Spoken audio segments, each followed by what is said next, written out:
Lebanon's state of collapse has become the country's new normal. Its economy is in ruins. The World Bank says the financial crisis is among the world's worst in modern history.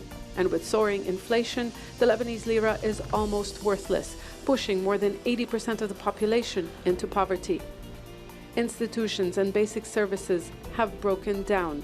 The near-bankrupt state can't afford fuel to provide electricity. For many, the living conditions have become unbearable. The UN calls Lebanon's financial meltdown a man-made crisis. For decades, successive governments were accused of corruption and mismanagement. Politicians spent more than the state earned. Commercial banks, often owned and controlled by the same politicians, offered high interest rates to attract deposits and became Lebanon's major lenders. Eventually, foreign inflows stopped. And in late 2019, the state system collapsed. Today, depositors are locked out of their accounts. Is Lebanon a failed state? I'm Zana Khudur in Beirut. Can the financial meltdown get worse? 4 years into the crisis, and political and financial elites are blamed for obstructing prospects of securing a rescue package from the IMF. Will Lebanon be able to change course? Find out in the next half hour as the Economy Minister Amin Salam talks to Al Jazeera. Minister Salam, thank you for joining us. Pleasure. Is Lebanon a failed state? That's a very tough question. It's a very tough question because to prove otherwise is difficult as well. We see a total collapse that still continues for the past 3 years, particularly on the economic front as well on the political front.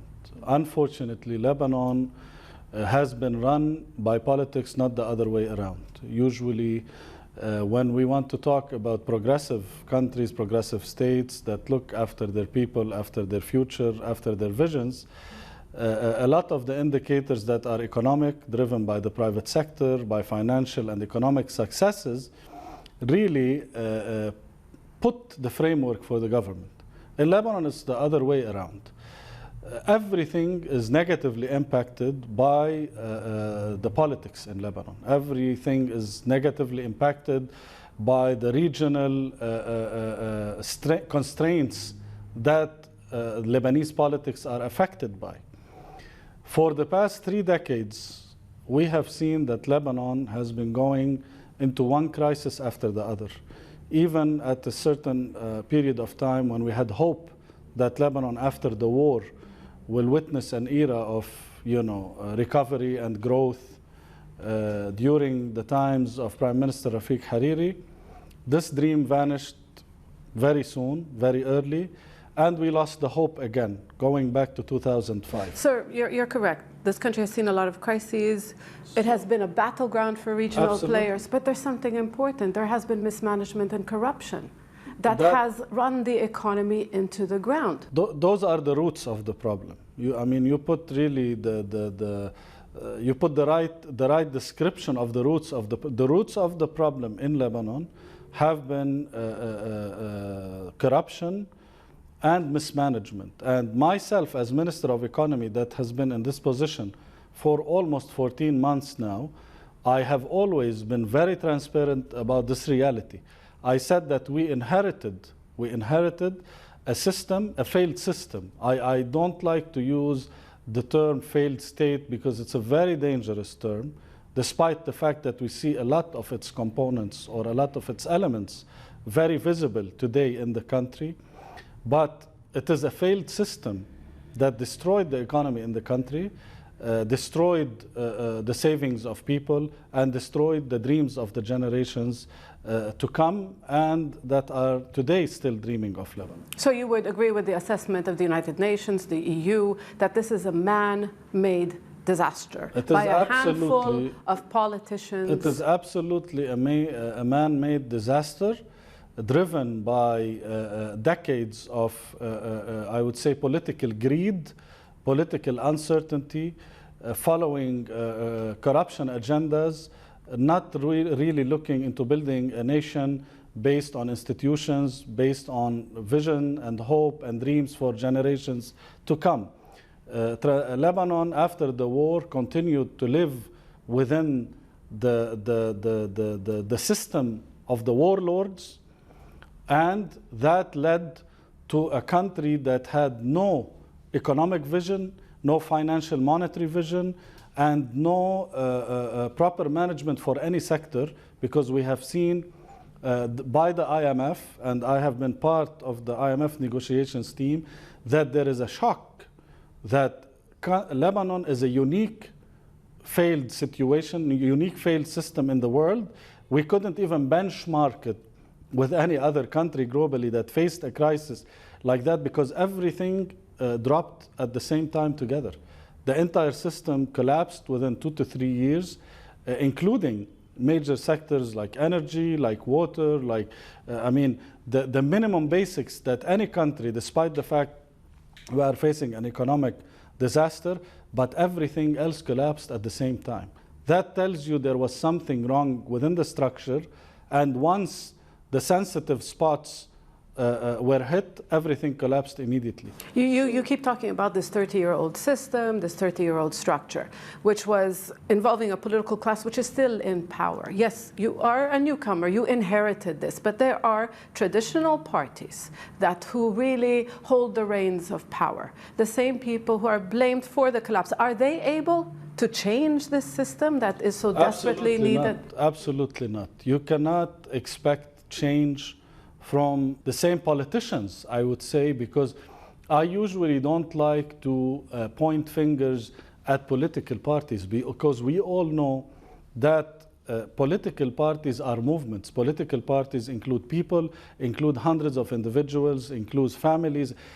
I would say it's more on an individual basis. It is a certain group of people that run the different political parties that have been following the wrong vision for this country, or better say, they did not have a vision for this country. So, can we fix the country with the same people? Absolutely not. They even know that. That we need a clean slate. We need, most importantly, individuals that have a fresh mindset. Because the Lebanon today, the Lebanon we dream of, needs people that can see the future.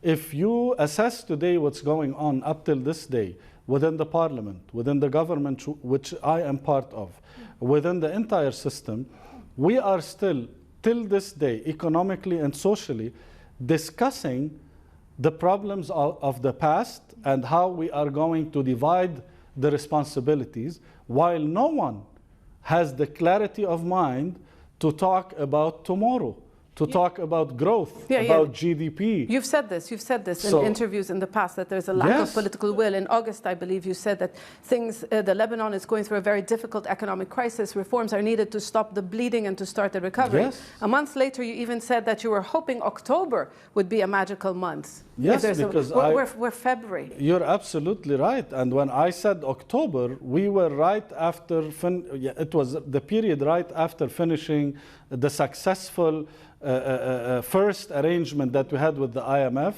the staff level agreement, that we put tremendous effort to get through, because we were fearful that we will get into a situation that we are in today, with no president, with a parliament that's in a very difficult position, with a caretaker government. We wanted to do the IMF staff level agreement before we get to where we are today, at least to give hope, to show seriousness, to reflect that we want to change. But unfortunately, when I gave the date October, I was hoping that October will be a month that will begin to translate what we did with the IMF into actual results. Hopefully, at the time, I was hoping we would have finished all the draft laws, we would have ratified those recovery and reform laws, and start a serious discussion with the IMF on finalizing a final agreement, as we have been watching the IMF do that with Tunisia, with Egypt. Why have they been buying time? I mean, at the end of the day, the capital control law, for example, even that's one of the requirements of the IMF. Even if it is implemented now, it's futile, because the money, the billions of dollars have left the country. The capital control law became the biggest joke in town. The capital control law, and I tell you that as Minister of Economy today, and I don't attend the sessions that are about capital control, because to me it became like a big joke, because as some economic experts say, when you want to do capital control, you do it to control the capital. There is no more capital and there is nothing to control. I suggested, to show more seriousness and to show more credibility, to even change the name of that law and call it the framework law that arranges the relationship between depositors, the judiciary system, and the banks. Because it's not anymore a capital control law. Today the problem is that, as we have seen, unfortunately, the past few months, that people are resorting to violence to get their deposits. The problem is now, how are we going to organize the legal relationship of the depositor and his rights, and the banks and their rights, and how is the judiciary system, whether it's international or local, going to be dealing with that? Because today, as we see, there are lawsuits that are being filed overseas in different countries that are being fully executed and asked by the banks to be executed in Lebanon. So, but are you hopeful there that the judiciary has, it's seen as politicized? There has been financial impunity. We're 4 years into this crisis. We have seen that the past few weeks. There is a serious problem within the judiciary system.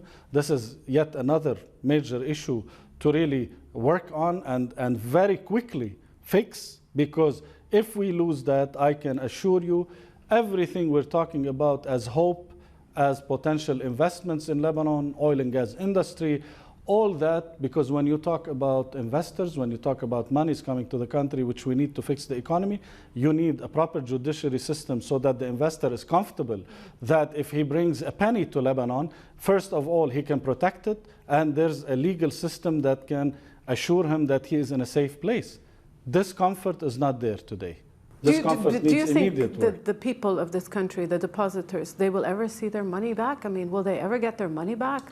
Look, I have been asked this question probably 100 times this week. And my very simple answer was that unless today we have presidential elections and a new government that is not a caretaker government, a real government with full authority to take very serious decisions, at least to ensure, I mean, on economic and financial basis, I can tell you, if those components between a president and a new government are in place, within what we have in Lebanon, I can assure you the government can arrange a structure for the depositors to get back their monies on a certain period of time.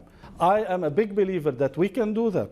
We can get the depositors back their money, but we need very, very courageous decisions to be taken. But it's not going to be easy, because the World Bank just a few weeks ago said the country's current, future state-owned assets, public real estate and potential but uncertain oil and gas reserves, if you combine that all together, it's worth only a fraction of what has been lost, the financial gap of $70 billion.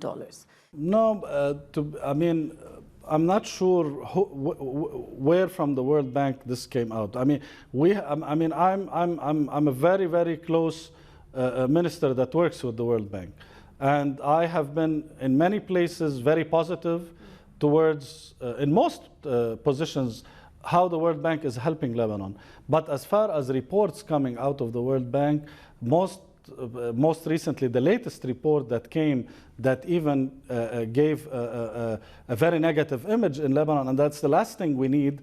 I was very reserved, and I communicated with a lot of the World Bank leadership. I said, this is not fair for Lebanon, because we do understand what is in that report. We have heard it, but we don't need to push it more. It's not helping Lebanon. So you believe Lebanon... The numbers, sorry to interrupt you. The numbers that you just mentioned, I totally disagree with them.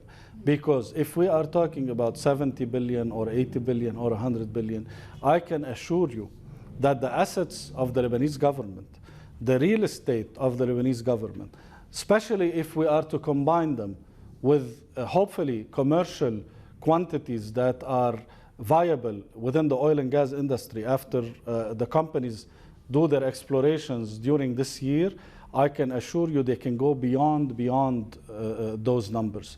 So I say that the cure and the solution are there, are within this country.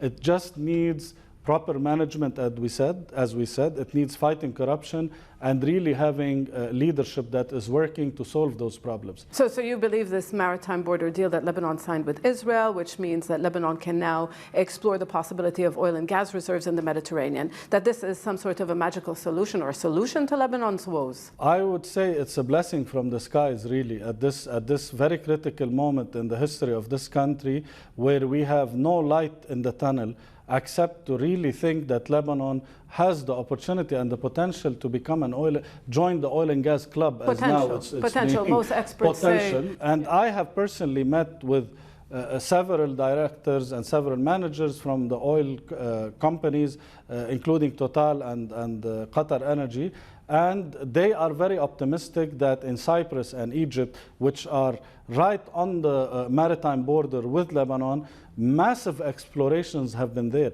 So they see that the basin of those spots cannot justify why wouldn't Lebanon as well have major explorations. So betting on that positive note, I think Lebanon has a very unique opportunity, has a very, very, very viable sector that can really, I wouldn't say it is the sector that will save Lebanon, but it's a very major critical one that can make a very big difference in the equation of the Lebanon of the future.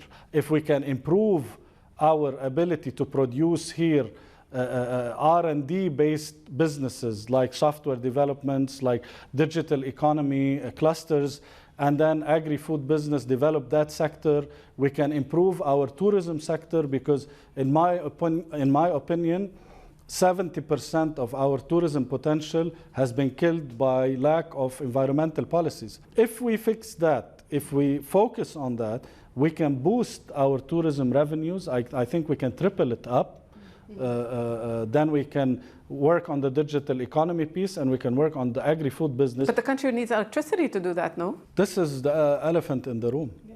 The electricity. Today I was on the phone early morning with the minister, seriously discussing the gradual increase of electricity hours, how it is going to impact all the work that we're trying to put in place. So what is standing in the way? I mean, the electricity company has been bleeding the state budget for years, for decades. The international community, even before this crisis, said reform this sector, import an independent board, financial transparency. Absolutely. Why? What is stopping? I can tell you, and it's not confidential information, in our last session for the government, in our last meeting, the first agenda item was the electricity file. And we did that session for the electricity file.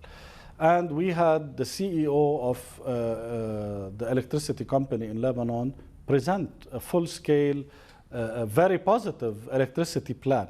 However, it all goes back to the reasons, the roots of the problem, that in the electricity sector have been either corruption, or a lack of being able to collect monies from people that are using electricity in different parts of Lebanon for a variety of reasons. So if those are not managed, whatever plan we put in place, whatever energy plant we build, we will not be able to improve because the problems will still there. So this starts by fighting corruption. The representative of International Aid for Lebanon, he was in the country, he met the Prime Minister. Again, he reiterated.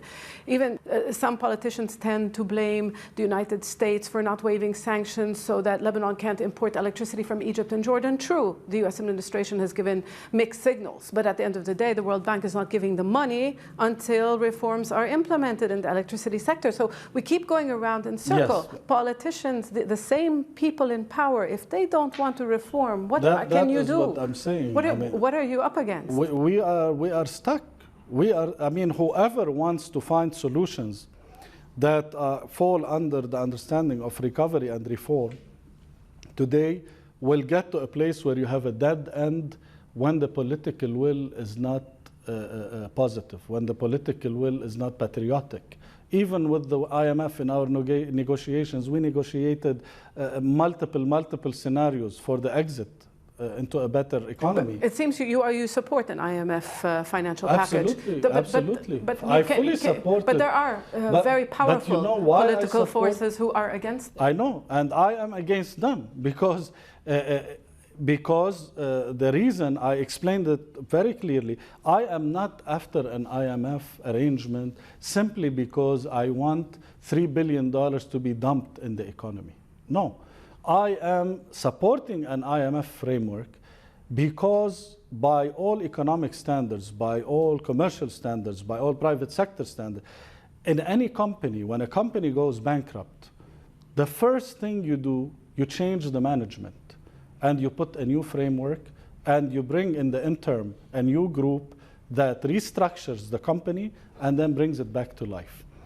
This is what we need in Lebanon. This is the most important component of the role of the IMF, that is putting a framework for to fix 20 or 30 years of, as we said, of mismanagement and corruption. This is the most important piece of the IMF, the framework that is going to audit the government, that is going to point you in the right direction, where to invest, how to invest, and hold you accountable. Otherwise, the project or the funding will not continue. Yes, well, some parties, they scare people that the IMF is going to impose very harsh conditions. Yes. When in fact, the state, the past 4 years, imposed even harsher conditions. Absolutely. Lifting subsidies. From day one, that's the latest baby formula. How can people afford?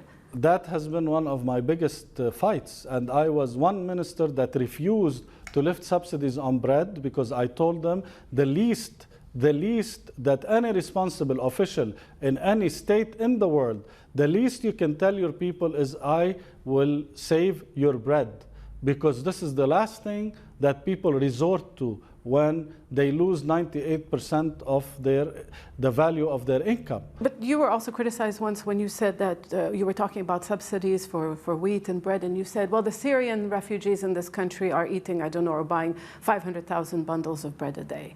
There are politicians in this country who tend to blame the presence of at least 1 million Syrians for all of them now, today, all the politicians, every politician in Lebanon today, with no exceptions, I can tell you, they are now saying that the presence of the Syrian refugees, at the end of the day, those are human beings, and we are part of this international community.